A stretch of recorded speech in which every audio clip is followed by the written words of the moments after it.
Dagen börjar beoft beisparkalor när isok fyr samman wir stad.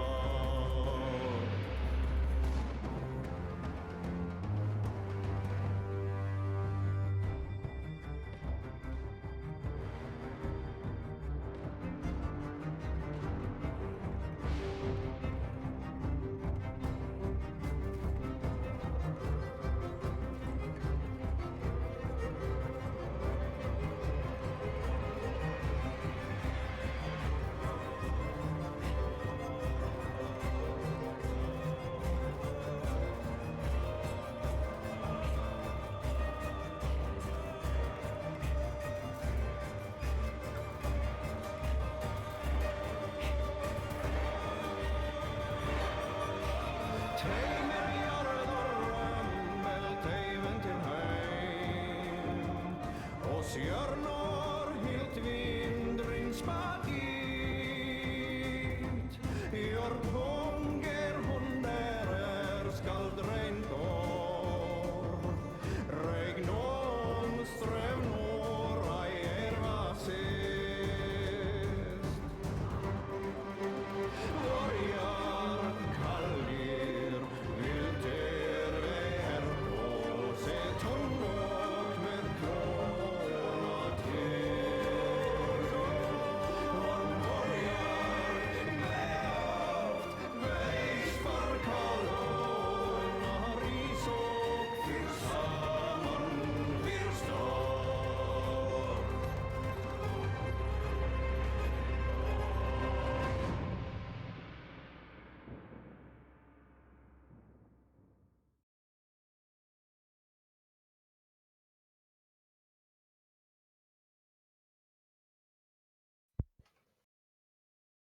I'm here.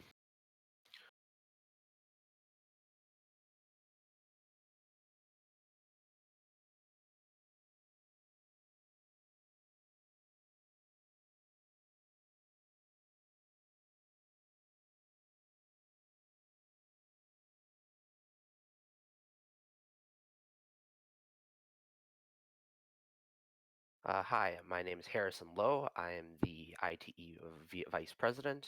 I'm also a chess enthusiast. And I just realized I completely didn't do it right because I muted my mic on OBS, so I'm going to give a second introduction because I got you. But it's been a while since I streamed, so I'm a little bit rusty. But again, for those just tuning in, my name is Elvin Moy, um, one of the leaders here at Illinois Tech Esports. And so this stream today that you're watching in the afternoon is a part of Illinois Tech's virtual homecoming weekend.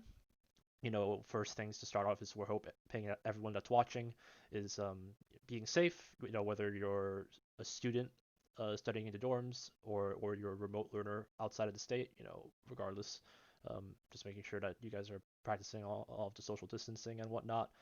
But as part of homecoming, we also moved to a virtual event and had the school approach us wanting to get esports involved to create this event. So this event will be a two-part process today. We're going to start with a presentation for the first half for about an hour to give an overview for especially our new attendees that are just tuning in, completely new to what Twitch is, and give an introduction to esports and how things are done at Illinois Tech when it comes to esports. And then we'll follow it up with a show match featuring IIT students, both alumni and current students, with a popular video game that's going on right now called Teamfight Tactics. So if you're unfamiliar with that, you'll be in for a treat with those games starting around 4 p.m.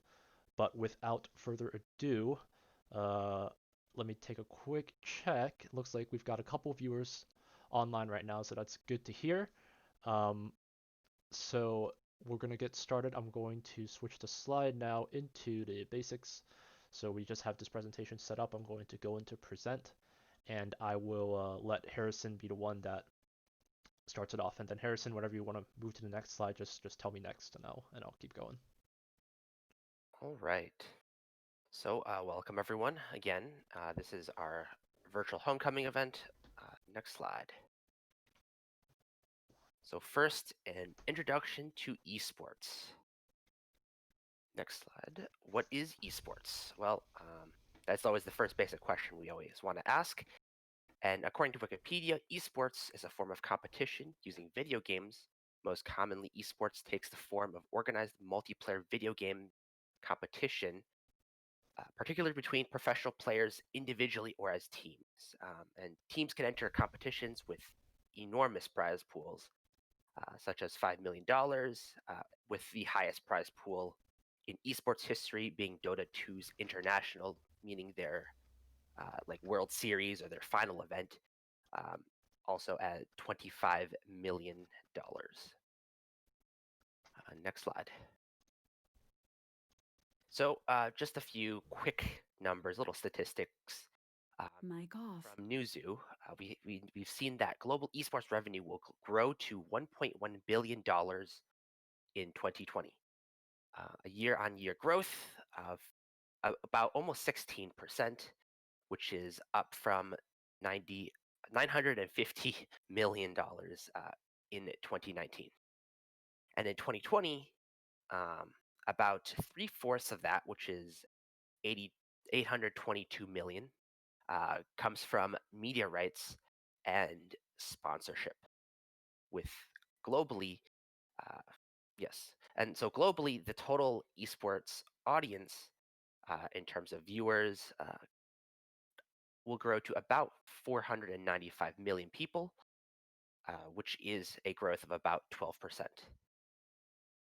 And many new mobile esports are enjoying a huge spike in the past year. We have many emerging markets from the Southeast Asia, India, Brazil, which is at the forefront of the growth of mobile esports.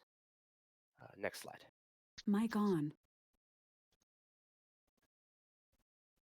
And we can see from this graphic that mobile global games account for about 48% of the market, with about 77-ish billion dollars, and PC and console accounting for respectively 23 and 28%, at 37 billion and 45 billion. Next slide. And like I was talking about earlier, we had the year-on-year growth with the revenue streams, and we see that sponsorship and media rights are respectively the two highest, both at a increase from the previous year of 7.5 and 3.3 respectively. That is not to say that we are, there are not other factors such as streaming, digital merchandise and ticketing, and publisher fees, but those two account for the two biggest portions. Next slide. And so for those of you who don't know what we are, but this is an introduction to Illinois Tech Esports, which ITE is what we shortened it to. Next Right, slide. so we spent the first half talking about a general overview of what esports is.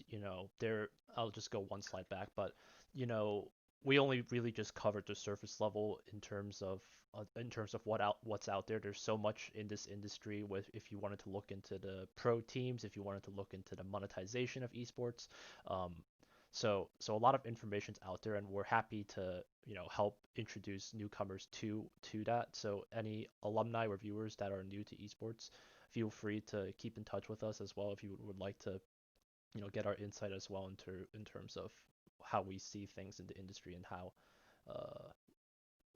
you perhaps yourself could get yourself involved in esports as not just only as a spectator. And so the second half of the presentation will be now kind of more of an in-depth look into the esports side within Illinois Tech. So I'll give it back to Harrison here. Thanks, Elvin. A key thing here is our mission, and our mission is to engage the community in casual and competitive gaming scenes. Whether competing in high-level tournaments or even just at a casual LAN party, our goal is to create a space for everyone to connect through gaming. And that's not to say that gaming competitively is not important, but the whole goal is so everyone can connect and socially interact and work together to support each other through our passion for gaming. Next slide. And so here's our little mini timeline. Our organization initially was formed as Scarlet League in 2013. And you can see every year we've added something new to the whole organization, such as our first LAN party is held at Herman Hall, which is just an offline type of event where everyone is grouped together and we all play games and a lot of interaction socially in person as well as gaming together like next to each other. Scarlet League in 2015 reformed and became Scarlet Computer and Console Gaming.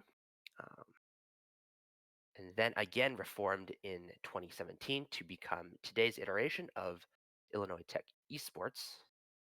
And in 2018, we opened the first Esports and Digital Arts Center at Illinois Tech. That'll be talked about a little bit more further into the presentation. In 2019, we held our first third-party tournament in the Esports Center.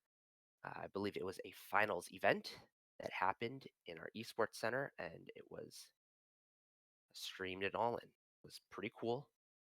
And in the 2019-2020, it was our first time flying domestically, well, internationally, for events. And that will also be talked about more in depth later on in the presentation. Next slide. Okay. So we're kind of built on 3 different pillars. And so what do? Well, the first pillar we have is creation, which allows our students to be able to choose kind of their own adventure. So students, they can participate in social events and help out behind the scenes.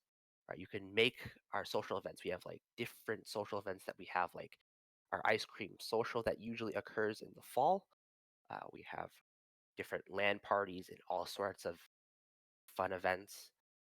And students can choose to, they can help out, they can help create it, they can attend it, all sorts of different things.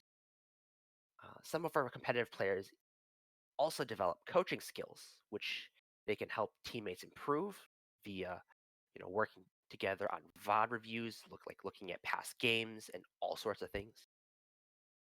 And some of us become part of the content creation team, such as the ITE stream team on Twitch, and we'll talk a little bit more about that later. They can make videos, they can design posters and jerseys, they can even build networking and decision-making skills, which are very applicable towards future careers. Next slide. Another pillar that we like to support is our community, our ability to connect through gaming. Our social events allows us to promote casual gaming, so you don't always have to be an esports athlete. And we can also make many new friends. You could meet people like Elvin, you could meet Greg, our current president, and just there's a ton of people that show up and you just new friend, hi. It also introduces people to esports and the collegiate esports scene. We do things like this event and like Esports 101 and all sorts of events where presentations and events where we try to bring people to understand what is esports, what is collegiate esports, and everything related to it. We use games as a way to make connections on campus as friends, peers, and mentors. Although Elvin has graduated, I've made a connection with Elvin because we both play games and we're both part of Illinois Tech Esports. Next slide. Yeah, I think the only thing I'll add probably to this slide in particular is part of the community social event planning that we do. It covers a broad spectrum between just like casual get-togethers and then also formalized tournaments. For example, I know a couple of teams that would sometimes have just like a evening get together, like a potluck, where they would just, bring food, eat it together at center court. But of course, now that the connections that we have to make due to COVID are largely online, we've been having to adapt to that as well, trying to find new ways to bring the community together, um, despite the online challenges. So regardless, though, I think having that connection is important as a college student. It's far often too easy to kind of take a step back and just focus on your own game and don't really focus too much on socializing. But more often than not, the even if you get to meet people who might not even be your same skill level, that's still an opportunity there to maybe teach them about the game, or they might teach you something that you didn't know about, right? So that continues to kind of build that community effort that we're so focused on as an organization. All right, next That's an slide. excellent point, Elvin. And our third pillar is our competition. We build teams, we build character, and all of our teams are supported on student interests. So if there are no teams for a game, we can have students build one together. For instance, we have our newly formed Valorant team when Riot Games pushed out their new game. And so that game suddenly had a ton of support, and based on student interest, we ended up forming 3 teams, I believe, for Valorant. And students can assist players as coaches or analysts. I talked a little bit about this before. It's really to help teams improve, right? You're helping your friends improve, you're helping yourself improve, and it even, creates this teamwork thing. Like we all work together to beat the other team. We all work together, right? Just kind of like football, where you have to work together to like send this football across to the to get a touchdown. And it's not just a one person job; it's like a whole team effort. We also have different travel opportunities that allow players to compete outside of campus. We have a couple events such as the Midwest LAN, Mad City GG. They even have teams flown out of state and country to attend and compete at these events, like I mentioned a little bit earlier. And these travel opportunities come from uh, students that want to compete, or they want to um, they have this drive of competition and trying to get better at the game, and it's enabled so much kind of growing as a team and growing as a person. Yeah, the only thing I'll add probably to this one was just like a small side note about Valorant. I distinctly remember when the game was released earlier this year, the way that Riot Games introduced that game was by first, before they opened it all to the public, they only gave beta keys, and the way to earn a beta key was watching other streamers, and so there were at least like a dedicated 15 or 20 of us within that Discord that were just like constantly watching streams throughout the day, just like on the side, on a side tab on another monitor. And then we were all bragging about getting the keys, and then we would even make custom lobbies, just, and the only way to play it was if you had a key. So people were like sharing keys throughout different accounts, and just to be able to try out that game. So it's definitely student driven, not just the community but the competition. If students care about the game and they want to see the game succeed and they want to learn about the game, then there's really nothing that stops them from that. And that's kind of what our goal is as an org, to kind of make sure that we can provide those resources for them to get there.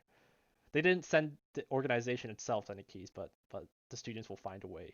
So just like watching 20 having 20 tabs open just to find one stream key is some of the extreme cases that I heard back then. All right, let's keep going. So a little quick meet the team and how our Illinois Tech Esports, how we organize everything. We have our board, which includes the president, VP, secretary, treasurer, esports center manager, player manager, marketing director, and community manager, and that encompasses our board. And this is connected to the whole organization through, we have April Welch, our Associate VP Strategic Initiatives, and is our Director of Esports and Digital Arts. And this connection is also made through all the game captains and has like staff. April's in chat there. Hello, April. How are you doing?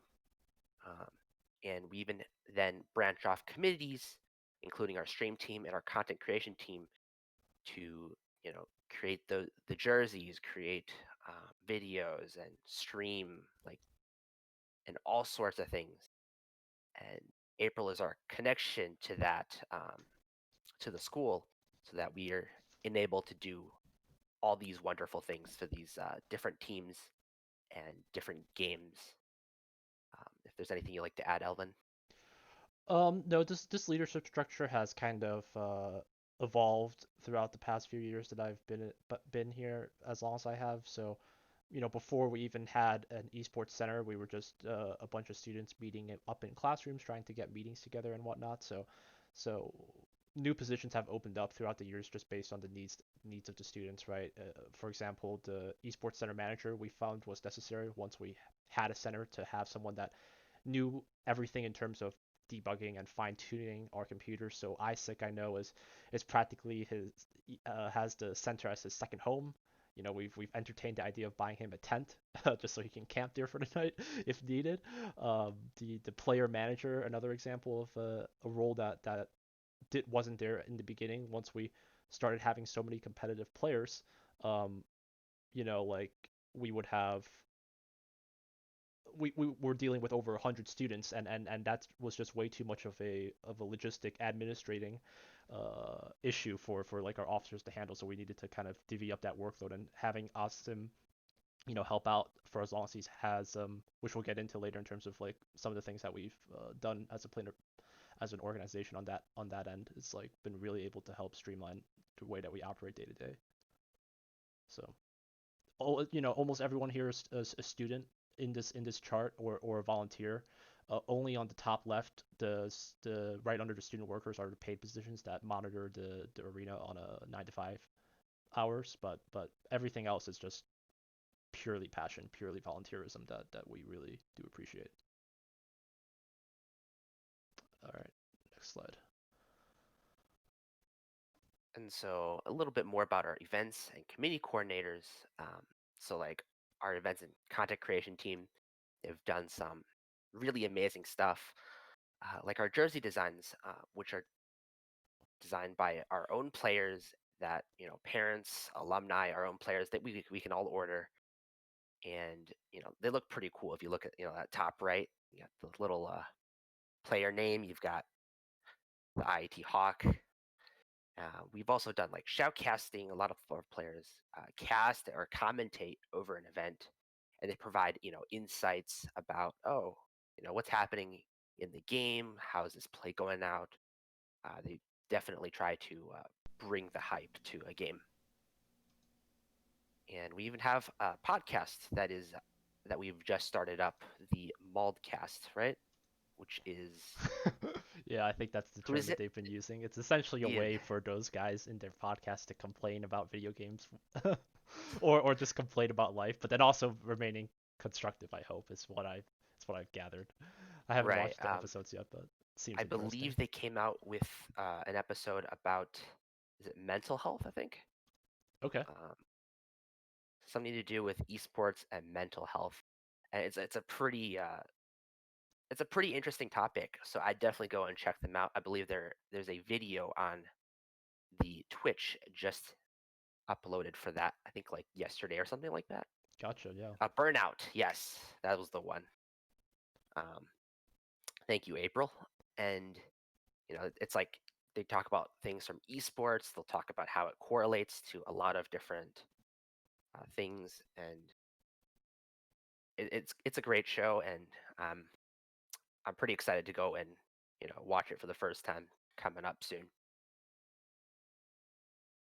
All right, yeah, I would say the only thing I can add to that is, the images that you see on the right, if you're a recent student, or, if you're familiar with that, that's the Herman Hall Ballroom, and, we were able to fit, that's I think about 80 players all with their PCs, and so it was just a really interesting time to push out the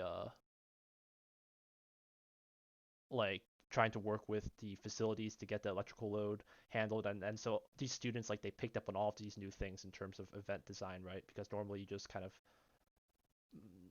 these smaller events maybe don't require as much time, but now for some of these bigger events we have to plan so far ahead, like all the way, like maybe a half an entire semester ahead of time and whatnot. So yeah, that's kind of just at a glance in terms of some of the things that we do outside of just playing the games. All right. All right, on to our Esports and Digital Arts Center, which we just call the Esports Center. It's open from Monday to Friday, 10 a.m. to 6 p.m., and only closed during the summer and official school holidays. We have 14 state-of-the-art Dell Alienware desktops with peripherals and gaming chairs. Unfortunately, seven are only operating during COVID times, though. And it's open since October 2018, and it's a popular stop among students campus-wide. Not just for gaming, even as a place to hang out and relax. I know that I sometimes just, pop in, I'm not even playing the game, I'm just there to talk to someone, and we're just hanging out, and then it's like, oh, class is coming up, okay. And then you just leave the room and go to class, and it's a pretty chill place. Yeah, the arena's the spot, I agree. And it's been the venue for hosting tournaments. We've had open houses, viewing parties such as the MTCC Late Night, GG League's Finals Tournament, and like a ton more. That is inside MTCC. I don't know the exact room number, Elvin. Do you? Oh man, I think I begin with a 9, but as long as if it's on the west side of MTCC, right by the radio station, so you can't miss it. When you're driving down State Street and you look at the MTCC, if you're driving north on State Street, you'll see it. This little nano leaf design that we got sent over to our center is like a great like lantern sightseeing spot that you can't miss. So it's it's easy way to spot it. Oh, and April's mentioned that the Unity 3D game dev camp is happening there too. Yep. So a lot of opportunities that we use for the center besides just gameplay for sure. Okay, let's move on to scholarships. Yeah, and so starting this year, actually, IT offers the Esports Scholarships for incoming first years. It's a $5,000. I think that's supposed to $5,000 a year. Yes, $5,000 right? a year. Correct. 2,500 a semester for 4 years, or 5 years if you're an architecture student. And there's the whole information is in the IIT scholarship website. You can go take a look. And generally speaking, the paperwork goes there's a question on the Common App. There's a supplemental form, which is an essay question, and a Google form regarding what game and game stats. And the finalists will be invited to scrim with our ITE's competitive teams. And so be sure to reach out to your local high schools about our scholarships. And, to those who are interested, go ahead, make sure that if you're next year, you can sign up and register for this scholarship. Anything else, Elvin? No, I think you pretty much covered. I think the only thing I would add is just this is the first year that we formalized the scholarship process. We for the past year or so that we've tested a couple of these scholarships with the financial aid team, but this is the first formal year that we have like a website created for this process and a process that's been approved through admissions and direct dialogue with the esports leadership team to get that through. So it's really been a excellent opportunity for us to continue to grow our organization and to further our reach within not just the Midwest community, but then also to our alumni that are looking into it. So if you're out of state and you're working in a company and you stop by a high school and giving a presentation as an alumni, or like and someone asks about video games, or this is a great chance to send them to it. Only thing I would add would be we're going to look at ways to also expand this to international students as well. Currently, this is only limited to domestic But we do have an international population, so we're going to try to make sure that we keep an eye out for them as well. Alrighty. Next slide. All right. As mentioned earlier, we also have a stream team, and we stream on Twitch, which is the world-leading social video platform and community for gamers, video game culture, and the creative arts. And that's what we're using right now to stream to you guys. At ITE, we have students who stream their gameplay, and some of the students are representing our school on a Twitch team page. And we even have a school channel that you see right here. And we broadcast matches, we broadcast our presentations, our GBMs are now broadcasted on Twitch. And we even have shoutcasting tournaments, shoutcasting matches, and all sorts of things done on Twitch. Anything else, Elvin? I'm good. All right. Let's keep going. And so just a couple stats for the ITE. The 2019-2020 year, we had about over 100 competitive players. And this year again, even because of COVID, we made partner. Yes, that is another important thing. Thank you, April. And the 2021 year, we have again about 100 competitive players. Once again, a couple notable achievements for the 2019 to 2020 year. Our Fortnite team ranked 5th in North America. We had a Hearthstone team that made top 8 in an open divisions nationals. And then this again pertains to Asim and his player manager job.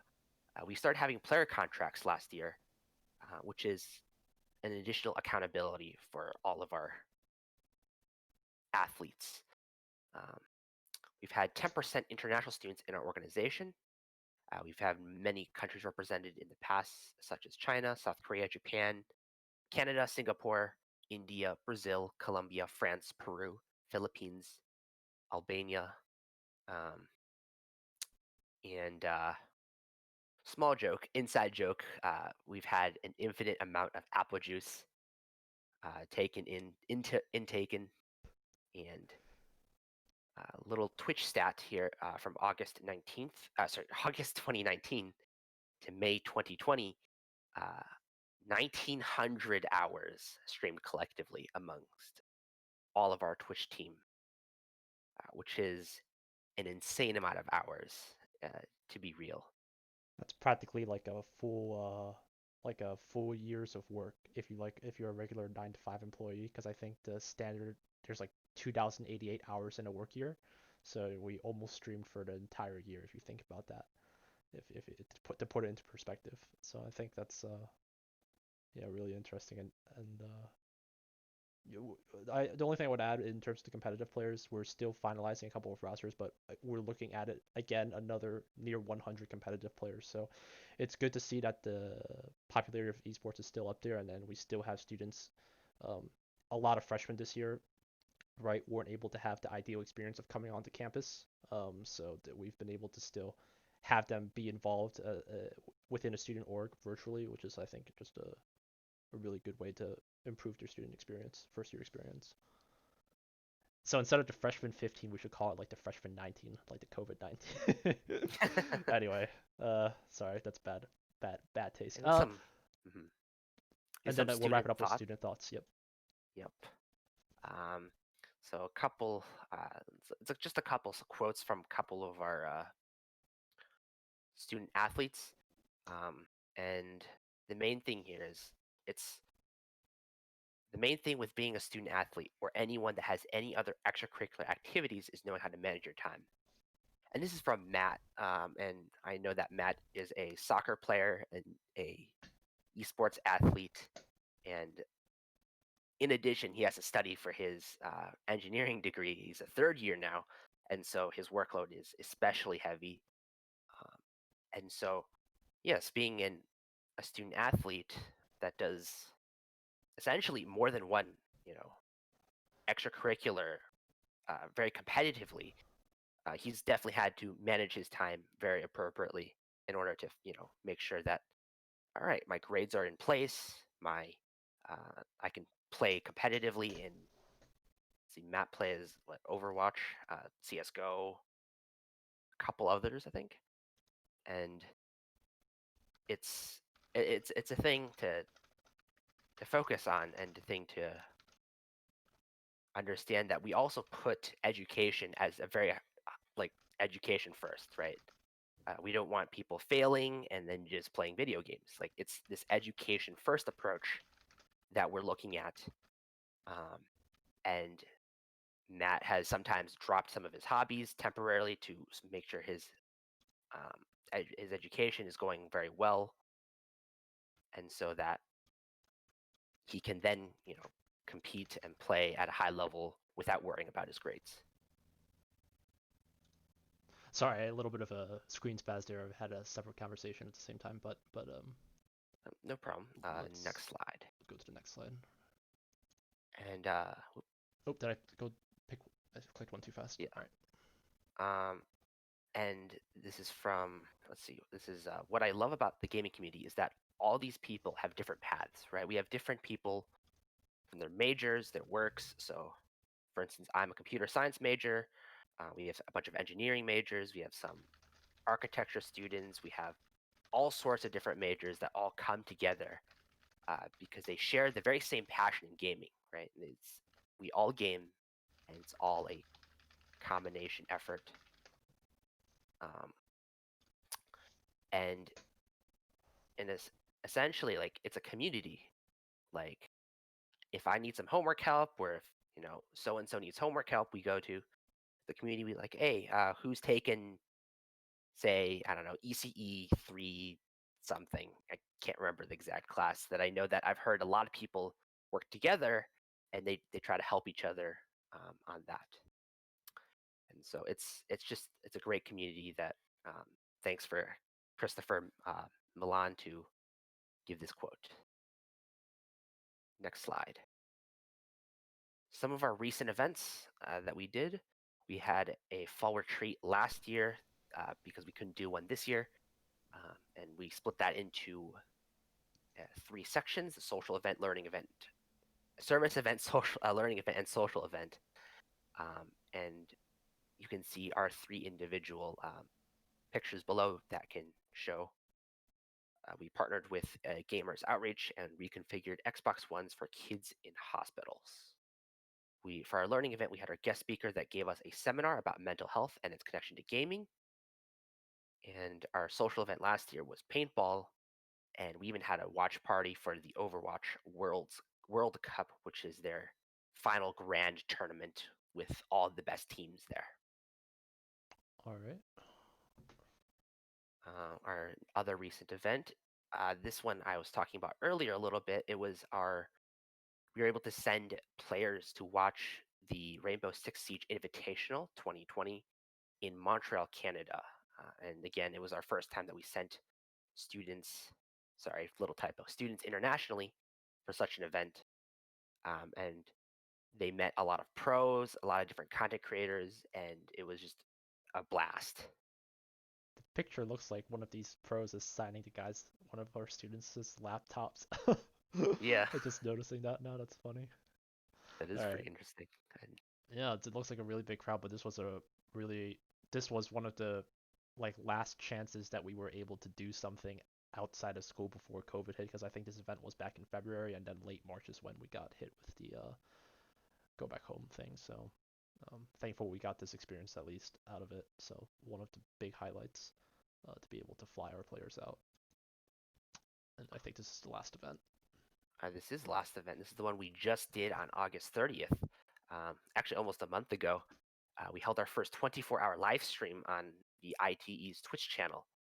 We partnered with Student Health Initiative to support Hawks for Hawks, IIT's hardship fund. And our stream included a COVID-19 informational session, and it featured a podcast, our episode 0 per se, introducing esports. We had Jeopardy and even our shoutcasted tryouts of, I believe, Valorant. I believe it was Valorant tryouts. Yeah. Yes. Okay. And next slide. So a couple last slides to wrap it up. We have connect with us, please. Help support our Discord. We make announcements. We have all sorts of things done here. We have a Twitter. We have our Twitch account. We have Facebook. And to those students who have not joined our presence, please join our presence. Some of our events get posted there as well. We even have a Steam community group. So those of you who own a Steam Battle.net, can join those respective groups. And if you have any questions, suggestions, you want to connect with us, you can always email us at esports@iit.edu. Our YouTube account has posted, tryouts, I'm not sure about tryouts, posted videos about gameplay and all sorts of things. So go ahead and search us, Illinois Tech Esports, and Instagram as well.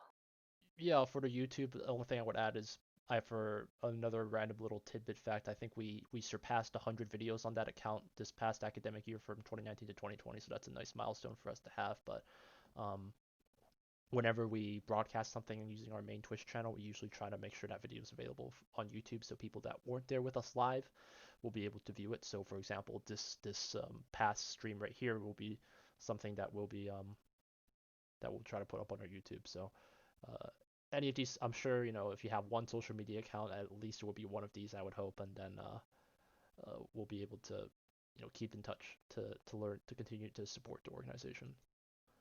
We're gonna wrap it up here. This is we're nearing the end here before we transition to our TFT tournament.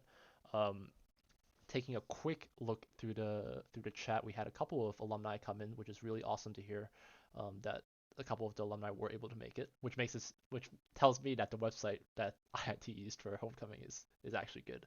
So we actually had people stop by for that. A couple people asking us about some of our lands. Pretty much, if you think of a space in Illinois Tech, we've pretty much done something esports wise. We've had a land inside the robotics center in like the old nuclear basement that they used to have in Illinois Tech.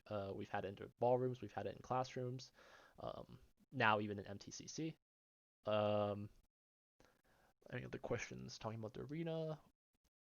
Let me get a jersey as a senior. The jerseys, once we open it, once we design a jersey, it's open to anyone to order. We've had once or twice we've had a parent of one of our esports players buy one to support their kid, which is, I think, a great chance to kind of support the org. We don't make any profit from that. We pretty much sell it at the same price that we get it from the vendor. So it's nothing like that. But if you are looking for ways to financially support IIT, we don't exactly have anything official, but we'll keep in touch if there's an opportunity for that. But I think that's pretty much all of the questions. Might have been mentioned already, but how much do the jerseys cost? Yeah, no, good question. We haven't released any jerseys for this current 2020-2021 academic year. Erden was, but for the past jerseys, we've already sent in those order forms, so it's too late to order a previous jersey. But on average, I'd say anywhere between like $35 to $45 is usually what we aim for. So thanks for that. April Rains asks, what are your dreams for the future of ITE? Harrison, you want to take that one first, I guess?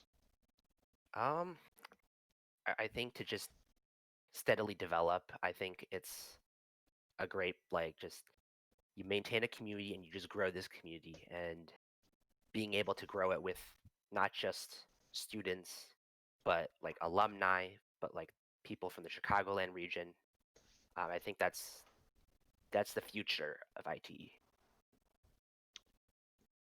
Yeah, for me, it's similar. It's trying to continue to grow the potential of our org. You would never have been able to tell me back in 2010 or 2013 when I first came in that it would be at this level where we have meetings with faculty on a weekly basis, from admissions to financial aid to student health and wellness, and it's just really awesome to see how the departments at IIT have really accepted esports as not just as a as a hobby or a pastime, but this is a real thing. This is a thing not only just bringing in students from a recruiting or marketing perspective, but these guys actually have content, they have all these statistics that they gather up, and it's all student run. And one thing that I've always known when it came to IIT students is like they're very passionate. If they have something that they're into it, they can talk about it for days, or do stuff always regarding it. So um, my dream is just to make sure that kind of same level of passion continues on. I don't know how long I'll still be involved with Illinois Tech in terms of who knows in the next 5 or 10 years and whatever, but I'm sure there will be future leaders as well that can continue working just as hard. Okay, Harrison, anything else to kind of wrap it up? I think we've been good. This was a great chance for us to reconnect with some alumni, and we really appreciate, like, once again, everyone stopping by. It was great to hear from some alumni, and if you graduated without getting any of this esports experience, very sorry that, because I'm sure you missed out on a lot, but feel free once this COVID-19 pandemic rolls away, and hopefully we have some opportunities to invite the general public back. We'd love to have you stop by and have one of our student workers give you a tour. If you're interested in a jersey, we'll be sure to keep in touch. Make sure to just follow us on one of our social media forums that we posted up earlier. But with that, we're going to sign off here. And around 4 p.m., if you're still interested, we'll be starting the TFT tournament show match, all right? So thank you, everyone, for watching. All right, thanks. Thank you.